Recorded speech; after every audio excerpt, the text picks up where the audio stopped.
कारवां TV हर पल आपके साथ।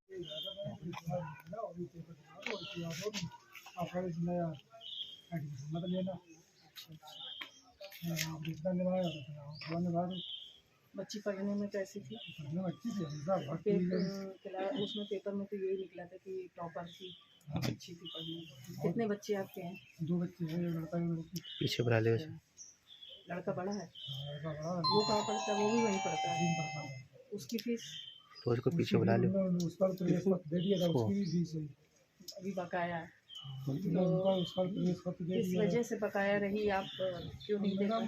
वो लॉकडाउन लग गया था, उसके बाद में लॉकडाउन में भी तो अपने हालात कैसे नहीं पाल मेरा फीस काट दी थी। अच्छा इधर आइए। उसी हिसाब से होते हुए तो मैंने उनसे कहा था, मैंने मार्च में फीस सारी जमा कर देंगे। आया फिर हम हल्के हल्के जो 600 रुपये महीना हो या डबल महीना जमा करते रहेंगे। रेगुलर पैसे कट जाएगी। हाँ, तो उन्होंने मतलब परीक्षा नहीं देने दी? हाँ, परीक्षा रहेगी। प्रवेश पत्र नहीं दिया? ये पेपर सही, जब पेपर दिलवा दिया उसने, बकाया नहीं दिलवाई।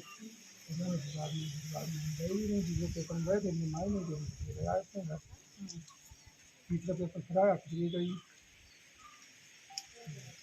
हमें ये मालूम नहीं थी दिमाग हमारी। ऐसा होता है कि जो बच्चा पढ़ने में अच्छा होता है, जैसे बच्चा पढ़ने में ना अच्छा हो तो उसे ज़्यादा फर्क नहीं पड़ता है। था मैंने ऐसे ना फिर ऐसी कोई बात हुई, मेडिकल लगा देंगे मेडिकल काम कर जाएगा। नहीं, ऐसा होता है बच्चा डिप्रेशन में आ जाता है कि आज फीस की वजह से मैं पढ़ नहीं पाई। ऐसी बात नहीं। हाँ, सही बात है कि अगर ऐसा होता बच्चे के मन में क्या है। इतनी बात की संभावना नहीं थी। तो आप करते क्या हैं? ऑटो चलाते। अच्छा, आप मुझसे परिचित हैं? मेरा नाम है सुनीता गंगवार। यहाँ से आम आदमी पार्टी का मैंने चुनाव भी लड़ा था, और वैसे पैनी नजर सामाजिक संस्था के रूप में ज़्यादा जानते होंगे आप। और मैं भी वहीं सुरेश शर्मा नगर मेरे के पास जो आवास विकास है वहाँ रहती हूँ, और दुर्गा नगर बहुत पास में है। हम गुलगढ़ की बात रहती है। अच्छा, हमने दुर्गा नगर में आपकी जानकारी उनसे ली। आपके सभासद जो है नरेश पटेल के पास ही आप कहीं रहते हैं ना? हाँ, तो नरेश पटेल से आपकी जानकारी ली। पहले मैं आपके वहाँ दुर्गा नगर आने वाली थी, तो उन्होंने बताया कि वो गांव चले गए, तो मैं सीधे प्रिपरेटरी से गांव आई हूँ। क्योंकि ये घटना कोई मामूली घटना नहीं है। शिक्षा व्यवस्था के ऊपर एक बहुत बड़ा सवाल खड़ा होता है कि मतलब इस तरह से बच्चे जो हैं, जबकि सरकार की ये जिम्मेदारी होती है कि व्यवस्था करना शिक्षा की, तो ऐसे होनहार बच्चों की फीस भी माफ़ करनी चाहिए अगर बच्चा पढ़ने में अच्छा है। उनसे ये नहीं कहा था मैंने फीस माफ़ हो गई, मैं जितना है मेरा हिसाब बना तो मैं आप वाले करके जमा कर दूँगा। तो लॉकडाउन में तो सभी बर्बाद थे। हमने उनसे ये नहीं कहा था हम फीस नहीं देंगे, हम फीस सारी देंगे। अच्छा, लॉकडाउन की बात हो गई होगी। पेपर में जो स्कूल प्रबंधन का बयान था उसमें वो ये कह रहे हैं कि नहीं, ये वजह नहीं थी, हमने ऐसा कुछ नहीं किया था। ये जैसे नहीं किया तो पहला पेपर दे दिया, वापस बाद में पेपर क्यों नहीं देने दिया? अब आप क्या मतलब करेंगे? अब मैं तो क्या करूँ, मुझे बताओ, मेरे बच्चा चली गया। नहीं, बच्चा तो चला गया, लेकिन इसका अब इसमें मैं उनको भी टेंशन रहे क्या फायदा, क्योंकि एक बच्चा अभी पढ़ रहा है उसमें। आ जाओगा हम वो निकाल देंगे अपने को, दिक्कत आएगी। हाई स्कूल है उसका, दी जा रही वो है लड़का, वो है आ जाओ तो खाली पेपर देने गया हुआ था। अच्छा, इसका 10th है, ये पढ़ने में सही है? ये कुछ इससे ढीला है, वो बच्चा पढ़ने में ज़्यादा अच्छी है। बहुत समझो उसको तो यही में सबसे नंबर बनाऊँ, वो आती थी स्कूल में, क्लास में सबसे आती थी। कोई शायद ऐसा कोई क्लास हुआ नहीं है, मैं बंदा हर किसी में शुरू से लेकर इंटर फर्स्ट ही फर्स्ट आई, पता लग जाती है यहाँ पे, तो वो बात नहीं कर देती थी।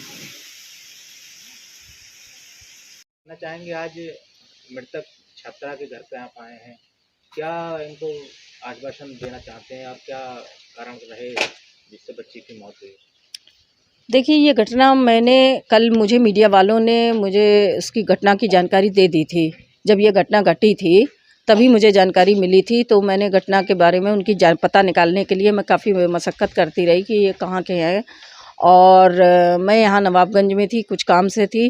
फिर मैं शाम को घर पहुँची हूँ तो उसके बारे में मैंने पूरा इनके बारे में कहाँ के ये रहने वाले हैं, क्या है, सारी जानकारी मैंने निकाल के फिर सुबह मैं इनके घर जाने के लिए थी। लेकिन वहाँ से पता चला, इनके क्षेत्र के सभासद से पता चला कि वो यहाँ गांव में आए हुए हैं और नवाबगंज क्षेत्र के अभय राजपुर गांव के ये हैं, उस बच्ची के पिता हैं और ये उसका भाई है। तो आज मैं बताना चाहती हूँ इस उत्तर प्रदेश सरकार को, योगी सरकार को बताना चाहती हूँ कि ये देखिए, ये है यहाँ की शिक्षा व्यवस्था। एक होनहार बच्ची जो हमेशा क्लास में टॉपर रही है, उस बच्ची की फीस एक गरीब पिता नहीं जमा कर पाया और पिता भी इनके विकलांग हैं और अपने विकलांग सर्टिफिकेट के लिए आज ये 10 साल से भाग रहे हैं। इनका विकलांग का सर्टिफिकेट नहीं बन सका है। तो और उसके बाद जो है ये फीस नहीं जमा कर पाए तो स्कूल ने उस बच्ची को एग्ज़ाम देने से रोक दिया। ऐसे हालात में एक होनहार बच्ची ने डिप्रेशन में आकर अपनी जान गंवा दी। मैं योगी सरकार से पूछना चाहती हूँ कि आपका ये जो शिक्षा अभियान आप कहते हैं बेटी पढ़ाओ बेटी बचाओ, इस तरह बेटियां पढ़ रही हैं, आप क्या कर रहे हैं? आप किस तरह से सहायता दे रहे हैं? कैसे पढ़ेंगी ये गरीबों की बेटियां? ये सरकार मुझे बताए। और मैं बताना चाहती हूँ योगी सरकार को कि हाल ही में दिल्ली सरकार में क्या हुआ है। दिल्ली सरकार के एक शिक्षा मंत्री जो पूरे विश्व विख्यात शिक्षा मंत्री हैं, जो दिल्ली सरकार के बच्चों को पढ़ाना चाहते हैं, गरीबों के बच्चों के लिए उन्होंने सरकारी स्कूल अच्छे किए हैं, तो उन्हें जेल भेजा जा रहा है। फर्जी आरोप लगाकर उन्हें षड्यंत्र करके उन्हें जेल भेजा जा रहा है। जो काम करना चाहता है, ईमानदारी से शिक्षा मंत्री काम करना चाहता है, उसे जेल दी जाती है। और यहाँ उत्तर प्रदेश में बच्चे अपनी जान गंवा रहे हैं, फांसी लगा के मर रहे हैं डिप्रेशन में। तो ऐसे में किस बात के लिए योगी सरकार और बीजेपी सरकार अपना दावा करती है? हमारे प्रधानमंत्री जी दूसरे राज्यों में सरकार बनाने में मस्त है। जैसे भी हो बीजेपी की सरकार बननी चाहिए। और ये सरकार कैसे बन रही है, किस टेक्निक से बन रही है, पूरा देश जानता है। और एमएलए खरीदने के लिए, एमपी खरीदने के लिए सरकार के पास पैसा है। जोड़ तोड़ करके सरकार बनाओ, तोड़ के सरकार बनाओ। और जहां पर जनता उन्हें जनादेश ना दे, विपक्ष को जनादेश दे, तो वहां सरकार बनने से रोको। ये सारे कामों में बीजेपी सरकार काम कर रही है। लेकिन हमारे प्रदेश के बच्चे कैसे पढ़ेंगे, इससे उन्हें कोई मतलब नहीं है। ये आज जो घटना, दर्दनाक घटना घटी है, ये एक सरकार के मुंह पे बड़ा तमाचा है। जो काम करना चाहता है उसे काम नहीं करने देते हैं और स्वयं काम नहीं करेंगे, खाली नारेबाजी करते हैं, भाषण देते हैं। और इस घटना को मैं बताना चाहती हूँ कि जितने भी गोदी मीडिया चैनल थे वो आए थे, मैंने उनकी आईडीज देखी थी, कई चैनल थे, लेकिन उन चैनलों ने, बीजेपी सरकार ने उनसे कह के वो खबरें दबा दी हैं। ये खबरें उभरनी नहीं चाहिए। पता नहीं लगना चाहिए कि सरकार क्या कर रही है, कैसे बच्चे गरीबों के पढ़ने से वंचित हो रहे हैं। सरकार सिर्फ पढ़ाना चाहती है, काश एक कमल पढ़ो, कमल के अलावा कुछ मत पढ़ो। ये सरकार की नीति है। ये बीजेपी सरकार पूरी तरह से शिक्षा का दमन करना चाहती है, इस देश को अनपढ़ रखना चाहती है, पूरी जनरेशन को बर्बाद करने के लिए बीजेपी सरकार जिम्मेदार है। आज हमने एक बेटी खो दी है, एक होनहार बेटी खो दी है। हो सकता है वो बच्ची कल कोई डॉक्टर बनती, इंजीनियर बनती, आईएएस अधिकारी बनती या कुछ और बनती, देश का नाम रोशन करती, लेकिन आज वो बेटी इस दुनिया में नहीं है। तो इस तरह हम अपने होनहार बच्चों को खोते रहेंगे और सरकार तमाशा देखती रहेगी। धू है ऐसी सरकार पर। पूरे देश को सोचना चाहिए, ऐसी सरकार को धूल में मिला देना चाहिए आगामी चुनावों में।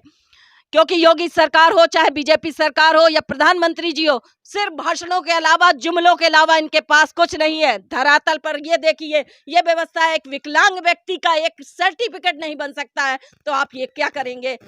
इस सरकार ने सिर्फ अत्याचार करने के अलावा कुछ नहीं किया है और काश एक कमल पढ़ाने के अलावा कुछ नहीं पढ़ाना चाहती है। ये एक ढोंगी सरकार है। मैं इसे ढोंगी सरकार कहूंगी, जो जनता के सामने सिर्फ ढोंग करती है।